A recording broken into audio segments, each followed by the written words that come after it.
à Madame Chafil, un deuxième passage, mais cette fois avec des propositions, des recommandations. Vous avez fait une belle proposition tout à l'heure, celle d'un fonds pour financer le passage à la, disons, à l'efficacité thermique des bâtiments. Pourquoi pas? Ça peut être un élément d'incitation, puisqu'on a dit qu'il faut sensibiliser, il faut intéresser et il faut punir, entre guillemets. Donc les trois idées clés. Madame. Merci beaucoup, Sifikrat. Ça tombe très bien parce que, curieusement, pour cette partie-là, je vais être très courte et il n'y a que des recommandations, en fait. Donc, ça tombe bien, on ne s'est même pas parlé pour ça. Alors, tout d'abord, je voudrais féliciter Madame des autorités du Maroc. Bravo vraiment pour toutes les réalisations. Je comprends maintenant pourquoi c'est agréable de circuler sur les autoroutes du Maroc. Vraiment, ça me fait plaisir à chaque fois. Et maintenant que je sais que c'est une femme qui est derrière ça, je comprends mieux maintenant. Non, c'est vrai, parce que les femmes sont sensibles à ce genre de choses. Alors, j'avais des propositions très concrètes. D'une part, c'est de mettre sur tous les ponts de l'autoroute, y compris les ponts piétons, des panneaux solaires. Alors, j'en ai beaucoup vu en Allemagne, en fait, sur tous les ponts, sur les deux côtés, en fait, en haut du pont, il y a des panneaux solaires et ça, bien sûr, ça permettrait non seulement, bien sûr, d'éclairer et d'alimenter les stations de péage, etc., mais également peut-être des écoles ou d'autres infrastructures, des dispensaires, etc. Donc, sur le passage des autoroutes, pourquoi pas, ça marche très bien. En Allemagne, je peux vous envoyer même des photos si vous voulez que j'ai prises moi-même. Le compostage des déchets verts des autoroutes, c'est des milliers de tonnes, j'imagine, et je crois qu'il serait bon parce que c'est du végétal propre. Ce serait bien peut-être pour faire une expérience de compostage pour justement les livrer aux agriculteurs qui sont aux abords des autoroutes pour amender les sols, etc. Pourquoi pas? Parce qu'il ne faut pas juste les brûler. Il y a d'ailleurs des petits branchages qui ne serviraient à rien du tout et qu'il serait bon de composter. Alors, je voulais revenir aussi à un véritable projet de valorisation des déchets de démolition.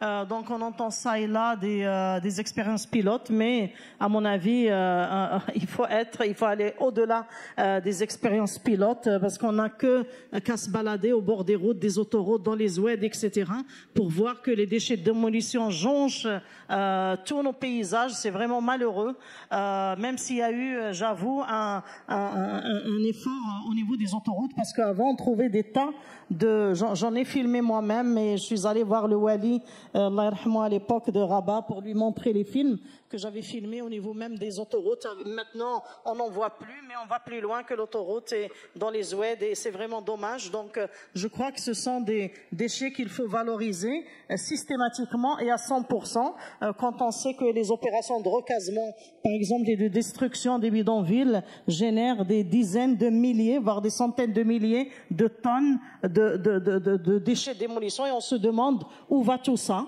Est-ce que ça va dans les décharges? C'est vraiment dommage si ça allait dans les décharges. Alors les parkings perméables, je sais que Al-Omran n'est pas responsable de tout, mais c'est juste pour que Al-Omran donne l'exemple. En fait, c'est une entreprise de l'État, et dans le cadre de l'exemplarité de l'État, Al-Omran pourrait être elle-même dans ses projets des exemples. Et je donne comme exemple les parkings perméables. Alors, à l'heure où nous ne recevons plus aucune goutte de pluie, la moindre goutte de pluie qui peut recharger les nappes serait la bienvenue. Et je ne comprends pas pourquoi c'est juste quelques entreprises qui installent des parkings perméables, alors que c'est facile à installer. C'est même moins coûteux, je crois, que de mettre du goudron.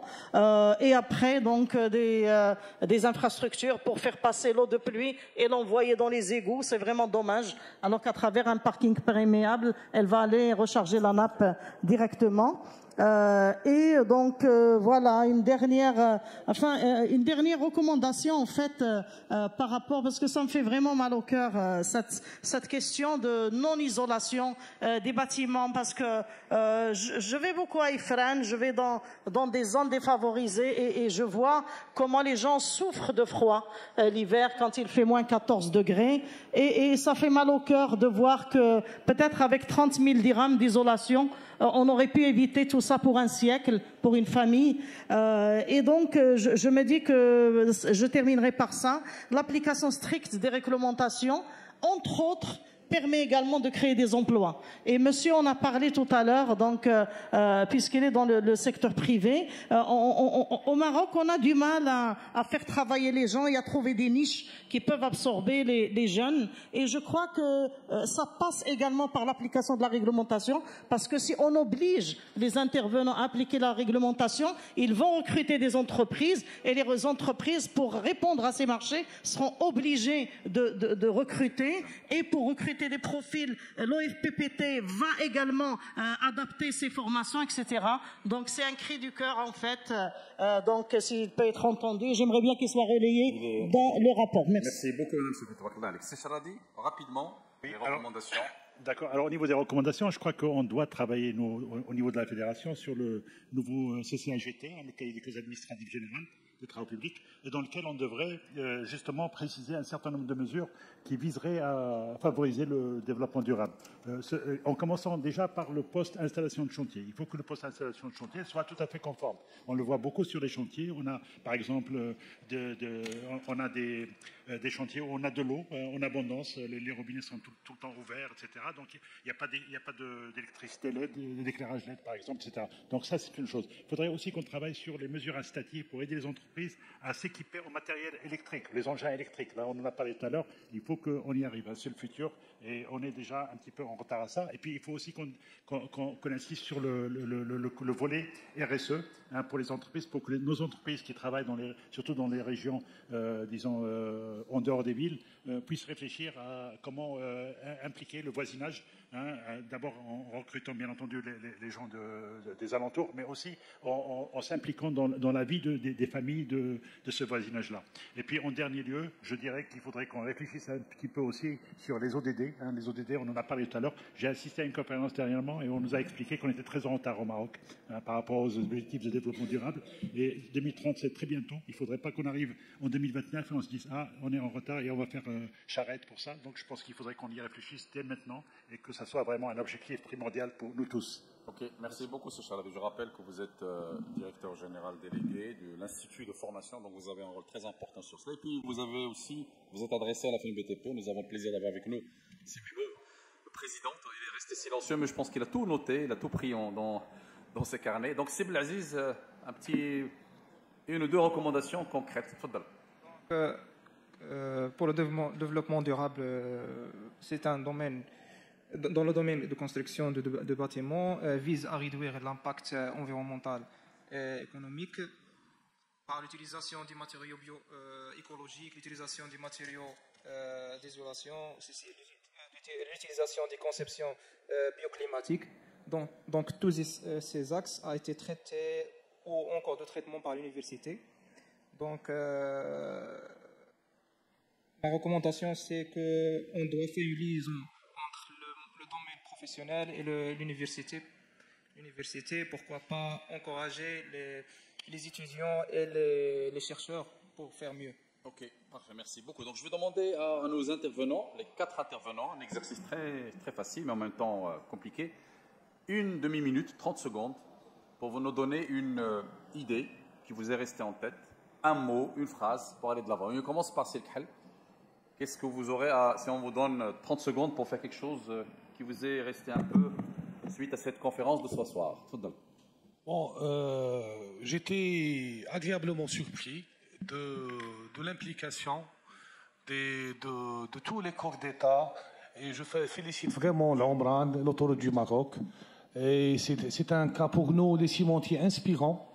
On va essayer de travailler les mains dans la main, on va essayer de faire des collaborations assez fructueuses. On va peut-être assez rapidement communiquer sur notre feuille de route de décarbonation. Nous profitons effectivement d'une situation, je ne sais pas est-ce qu'il faut dire profiter, c'est le terme exact ou pas, mais simplement la dynamique elle est là, elle est en phase avec les stratégies de chaque membre de l'association professionnelle de ciment et nous sommes là à l'écoute pour participer activement avec tout le monde. Merci beaucoup. Madame Nata, À mon tour, je suis très contente de participer aujourd'hui à cet échange, à ce partage d'expériences, de projets très intéressants, et aussi à écouter les différentes recommandations de nos experts. Et parce que le partage, la capitalisation, ils sont très importants pour consolider les efforts et aller vers l'avant.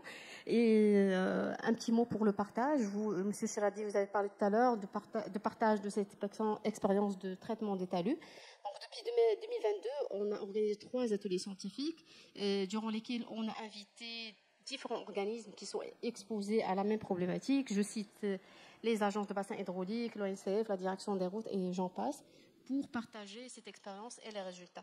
Parfait, Voilà. merci Cicely.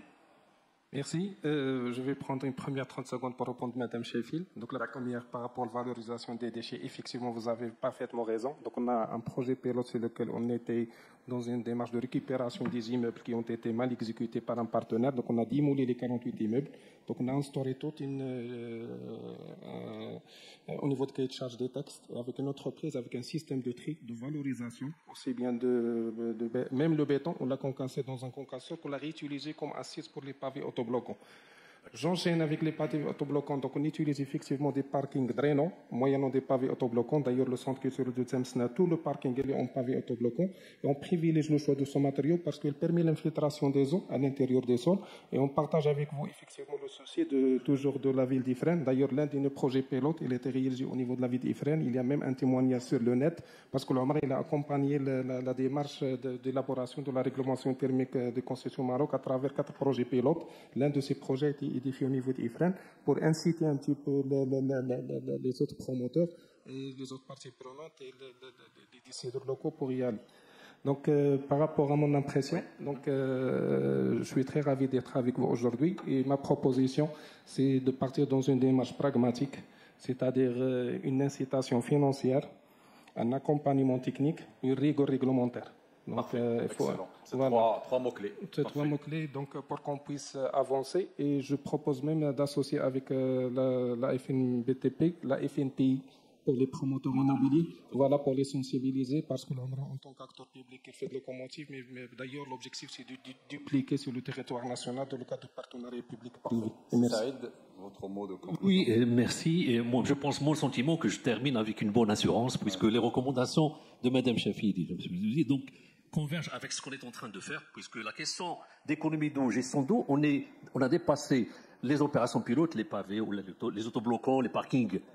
C'est quelque chose qui est intégré dans le référentiel. C'est quelque chose qui va devenir structurant de l'action de la Brane en termes d'aménagement foncier. Donc il y a plusieurs thèmes, presque 5 axes pour le référentiel, une trentaine de thèmes, notamment le thème de l'eau, le thème de l'énergie, le thème du paysage, gestion de déchets. Donc toutes ces recommandations, on les retrouve. La bonne réflexion qui me touche aussi, c'est la nécessité de réviser le CCAGT. Donc on a commencé, puisqu'il y a l'article qui parle de la mise en place de la protection de l'environnement, il doit être amélioré. Nous avons pris un peu le devant, peut-être, en élaborant un cahier de prescription environnementale et sociale en direction des chantiers qui améliore, qui augmente un peu les prescriptions, les exigences en matière de protection environnementale, sociale et en termes de santé et sécurité dans le chantier, où effectivement, il faut cet effort de révision et d'amélioration du contenu du CCAGT en relation avec les questions environnementales et sociales sur les chantiers. Et je partage... Merci. Merci. Je sais qu'on a beaucoup de choses à dire. En tout cas, Madame, je vous invite à ajouter un programme. Vous avez le programme ARD. Ajoutez un programme Shams, pour faire plaisir à Madame Chafi, qui va commencer à vérifier les ponts, si vous avez installé les panneaux solaires ou pas. Mais en tout cas, c'est pourquoi pas, c'est une bonne idée. En tout cas, je vous invite à applaudir nos intervenants, nos panélistes, contribution. On va faire une photo de famille. Je vais inviter Madame Hassa Sagrani, qui a veillé à la coordination de cette conférence, que je vous demande d'applaudir aussi, puisqu'elle a contribué à cela. C'est Oussama Kbench. Et on va profiter de notre présidence, pour venir aussi prendre la photo, qui va mémoriser cette conférence avant de donner la parole. Et la suite, bien sûr, c'est Audrey, bien sûr, il fait partie du comité scientifique. On peut se serrer.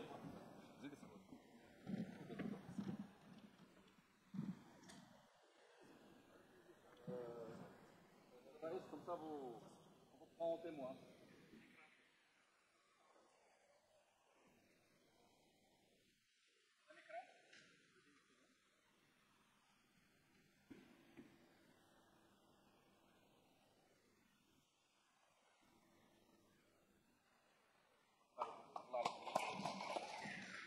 Merci beaucoup. Madame Ikram Alaoui, qui fait partie aussi de la FNBTP, qui était